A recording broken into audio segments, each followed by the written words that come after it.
भारतीय चिकित्सा के साथ आज भी सौतेला व्यवहार हो रहा है। ये सौतेला व्यवहार सरकारें भी कर रही हैं और ये DMR एक्ट 1954 जिसको ड्रग एंड मैजिक एक्ट कहते हैं, इसके कारण भी हो रहा है। जिन बीमारियों का इलाज महर्षि चरक ने बताया था, महर्षि सुश्रुत ने बताया था, महर्षि वाग्भट ने बताया था, महर्षि भावप्रकाश ने बताया था, महर्षि सारंगधर ने बताया था, उन बीमारियों को इसमें बैन कर दिया गया है। ये कहा गया है कि आप इन बीमारियों का इलाज करने की गारंटी नहीं लेंगे, कोई चर्चा नहीं करेंगे। क्यों ये कानून कब बना था? 1954 में। क्यों ये कानून बनाया था? अंग्रेज़ों का जो कानून था उसी को कॉपी पेस्ट किया गया। और अंग्रेज़ों ने कानून क्यों बनाया था? क्योंकि जिन बीमारियों का इसमें नाम लिखा हुआ है, इसका इलाज विदेशी चिकित्सा में था ही नहीं, इसका इलाज केवल हमारी आयुर्वेदिक चिकित्सा में था। इसलिए अंग्रेज़ों ने कानून बना के कह दिया आप इसका ऐड नहीं कर पाएंगे। अंग्रेजों ने भारत की शिक्षा को ही बर्बाद नहीं किया, बल्कि भारत की चिकित्सा को भी बर्बाद किया। और जो भारत की चिकित्सा को बर्बाद करने के लिए कानून बनाया था, उसी कानून को 1954 में कॉपी पेस्ट मार के दोबारा फिर से पार्लियामेंट में इंट्रोड्यूस कर दिया गया और कानून बन गया। लेटेस्ट एग्जाम्पल है भेदभाव का। राजस्थान की सरकार ने एक निर्णय लिया कि डॉक्टरों की रिटायरमेंट की उम्र बढ़ेगी, 60 से 62 साल होगी। MBBS डॉक्टरों की उम्र 60 से 62 साल हुई, लेकिन आयुर्वेदिक डॉक्टरों की नहीं हुई। सुप्रीम कोर्ट में हम उसकी लड़ाई लड़ रहे हैं। हम कह रहे हैं कम से कम रिटायरमेंट की उम्र तो बराबर करो। अरे वेतन बराबर नहीं दे सकते, कम से कम रिटायरमेंट की उम्र तो बराबर कर दो।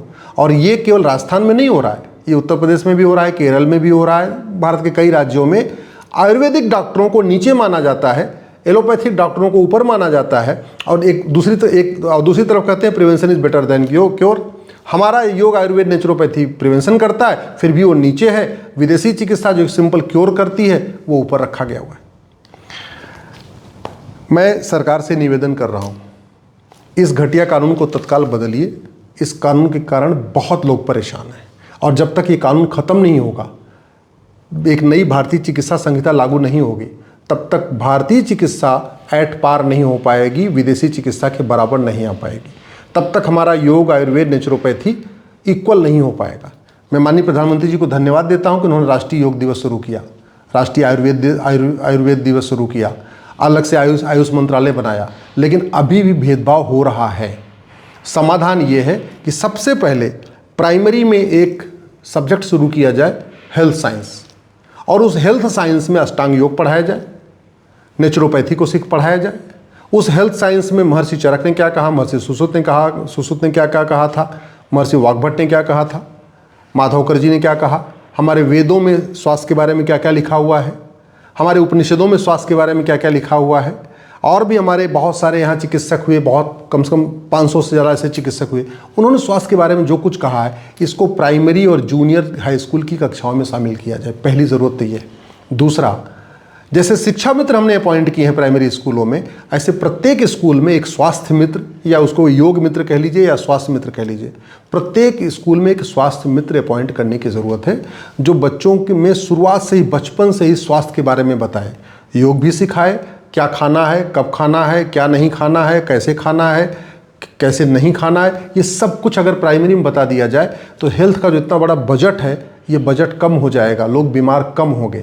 प्राइमरी में अगर टीचिंग हो जाएगी, प्राइमरी में बच्चों को पता चल जाएगा कब खाना है, कैसे खाना है, खड़े होकर खाना है कि बैठ के खाना है, सूर्योदय के पहले खाना है, सूर्यास्त के बाद खाना है, नहीं खाना है, बरसात में क्या नहीं खाना है, ठंड में क्या नहीं खाना है, गर्मी में क्या नहीं खाना है।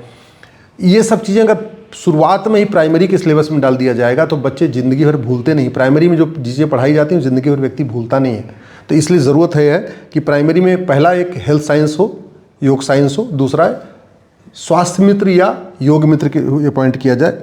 तीसरा, मेडिकल का जो कोर्स है 4 साल का, इसको फर्स्ट ईयर कम से कम कॉमन किया जाए। इसको ग्रेजुअली तो इसका 4 साल का पूरा कोर्स ही कॉमन कर देना चाहिए। इंटीग्रेटेड मेडिकल कोर्स शुरू करना चाहिए। 4 साल का कोर्स इंटीग्रेटेड शुरू करें, बाद में जिसको स्पेशलाइजेशन करना है वो PG करेगा। और 4 साल का अगर कम से कम इंटीग्रेटेड कोर्स पूरे देश में एक साथ नहीं शुरू हो पा रहा है तो फर्स्ट ईयर तो कॉमन कर देना चाहिए। MBA HR से करिए, मार्केटिंग से करिए, फाइनेंस से करिए, किसी भी से करिए, फर्स्ट ईयर कॉमन होता है। इंजीनियरिंग आप सिविल इंजीनियरिंग करिए, मैकेनिकल इंजीनियरिंग करिए, इलेक्ट्रॉनिक इंजीनियरिंग करिए, केमिकल इंजीनियरिंग करिए, किसी भी ब्रांच में करिए, फर्स्ट ईयर आपका कॉमन होता है। लेकिन मेडिकल का कोर्स फर्स्ट ईयर कॉमन नहीं है। चीन में मेडिकल के कोर्स में सबसे फर्स्ट ईयर में वहाँ पे चाइनीज़ ट्रेडिशनल जो उनका मेडिसिन सिस्टम वो पढ़ाया जाता है। भारत में आयुर्वेद में नेचुरोपैथी में तो हमारा ट्रेडिशनल मेडिसिन सिस्टम पढ़ाया जाता है, लेकिन एमबीबीएस में नहीं पढ़ाया जाता। इसलिए मैं कह रहा हूँ कि फर्स्ट ईयर सबका कॉमन होना चाहिए। अगर मैनेजमेंट का कोर्स जो एमबीए होता है उसका फर्स्ट ईयर कॉमन हो सकता है, लॉ का कोर्स का फर्स्ट ईयर कॉमन हो सकता है, इंजीनियरिंग के कोर्स का फर्स्ट ईयर कॉमन हो सकता है, तो मेडिकल का कोर्स फर्स्ट ईयर कॉमन क्यों नहीं होना चाहिए? सबसे पहले फर्स्ट ईयर हमें अपना योग, आयुर्वेद, नेचुरोपैथी पढ़ाना चाहिए। उसके बाद सेकंड ईयर के बाद जो पढ़ाएं और ग्रेजुअली इसको धीरे धीरे पूरा का पूरा कोर्स ही इंटीग्रेटेड कर देना चाहिए। इसके बाद एक बड़ी आवश्यकता ये है कि जो दवाइयाँ हैं, चाहे वो आयुर्वेदिक दवाई हो चाहे वो एलोपैथिक दवाई हो, अब इसका हेल्थ इम्पैक्ट असेसमेंट किया जाए। जिस तरीके से कफ सिरप पी के बच्चे मर रहे हैं, ये तो मरने के बाद चलो समझ में आ गया कफ सिरप गड़बड़ है, लेकिन ऐसे बहुत सारी बीमारियां हो रही हैं जो दवाइयों के साइड इफ़ेक्ट के कारण हो रही हैं। और वो इसलिए हो रही हैं क्योंकि दवाइयों का हम न तो एयर इम्पैक्ट असेसमेंट कर रहे हैं, न दवाइयों का हम वाटर इम्पैक्ट असेसमेंट कर रहे हैं, न हम दवाइयों का लैंड इम्पैक्ट असेसमेंट कर रहे हैं, और न दवाइयों का हम हेल्थ इम्पैक्ट असेसमेट कर रहे हैं। वो दवा खाने के बाद कम से कम ये तो क्लियर हो जाए कि वो बीमारी एक ठीक कर रही है, तो ऐसा तो नहीं कि एक बीमारी ठीक कर रही है तीन नई बीमारी को जन्म दे रही है। ऐसा भी अगर हो रहा है, जैसा बहुत सारे लोग कह रहे हैं कि जो विदेशी चिकित्सा है, जो विदेशी सिंथेटिक ड्रग्स है, उससे एक बीमारी ठीक होती 3 बीमारियां बढ़ जाती हैं। तो अगर ऐसा हो रहा है तो अब समय आ चुका है कि इस पर अच्छी तरीके से गहन परीक्षण करके और इस पर लगाम लगाई जाए। और जो दवाइयों का साइड इफ़ेक्ट नहीं है, जैसा लोग कहते हैं कि योग का कोई साइड इफ़ेक्ट नहीं, नेचुरोपैथी का कोई साइड इफ़ेक्ट नहीं, आयुर्वेद का कोई साइड इफ़ेक्ट नहीं, तो स्वाभाविक सी बात है जब जिस दवा का साइड इफ़ेक्ट नहीं है, जिस सिस्टम का साइड इफ़ेक्ट नहीं है, जिस मेडिसिन सिस्टम का साइड इफ़ेक्ट नहीं, उस सिस्टम को प्राइमेसी मिलनी चाहिए। हाँ, उसमें अगर इलाज ना हो पाए तो ठीक है, विदेशी चिकित्सा में करा लो। अगर जिन बीमारियों का इलाज हमारे भारतीय चिकित्सा में हो सकता है, उसके लिए विदेशी चिकित्सा में क्यों जाना?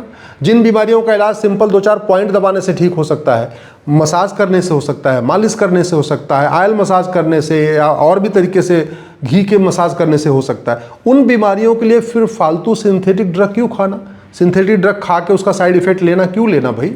हम लोग फार्मा कंपनियों को फ़ायदा पहुंचाने के लिए थोड़ी पैदा हुए हैं। हमारा काम और या सरकार का काम ये थोड़ी है कि फार्मा कंपनियों का बिजनेस बढ़ता रहे। अरे स्वास्थ्य अच्छा होना चाहिए, लेकिन अगर फार्मा कंपनियों के भरोसे स्वास्थ्य मंत्रालय को छोड़ दिया जाएगा तो फार्मा कंपनियां तो चाहेंगी कि मैक्सिमम उनकी दवा बिके, और दवा तब बिकेगी जब डॉक्टर ज़्यादा दवाई लिखेगा, डॉक्टर ज़्यादा टेस्ट करवाएगा। और ऐसा देखा भी गया है, बहुत सारे केस में ऐसा हो रहा है जहाँ एक टैबलेट खाने से बीमारी ठीक हो सकती है, वहाँ डॉक्टर 5-5 टैबलेट दे रहे हैं और साइड इफेक्ट उसका हो रहा है। एक और जो सौतेला व्यवहार हो रहा है कि नाम है आयुष्मान भारत योजना, नाम है आयुष्मान भारत, उसमें आयुष है ही नहीं है। वो केवल और केवल एलोपैथिक दवाइयों पे काम करता है, वो केवल और केवल एलोपैथिक हॉस्पिटल पे काम करता है। मतलब आयुष्मान कार्ड लेके जाइए तो आप जहाँ एलोपैथिक ट्रीटमेंट होता है वहाँ तो काम करेगा, लेकिन आप पतंजलि चले जाइए, हिम्स चले जाइए तो काम नहीं करेगा।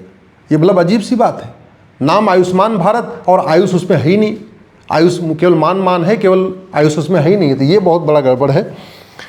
इन जो मेडिक्लेम योजनाएँ हैं वो भी अभी भी भारतीय चिकित्सा को कंसीडर नहीं कर रही हैं। विदेशी चिकित्सा में मेडिक्लेम पॉलिसी हो रही है, लेकिन भारतीय चिकित्सा में मेडिक्लेम पॉलिसी नहीं हो रही है। ये जो सौतेला व्यवहार हो रहा है भारतीय चिकित्सा के साथ, इसको भी सरकार को संज्ञान में लेना चाहिए। Equal pay for equal work होना चाहिए, वेतन में कोई वो नहीं होना चाहिए। रिटायरमेंट की उम्र समान होनी चाहिए, चाहे वो एलोपैथिक डॉक्टर हो या आयुर्वेदिक डॉक्टर हो, रिटायरमेंट की उम्र एक समान होनी चाहिए।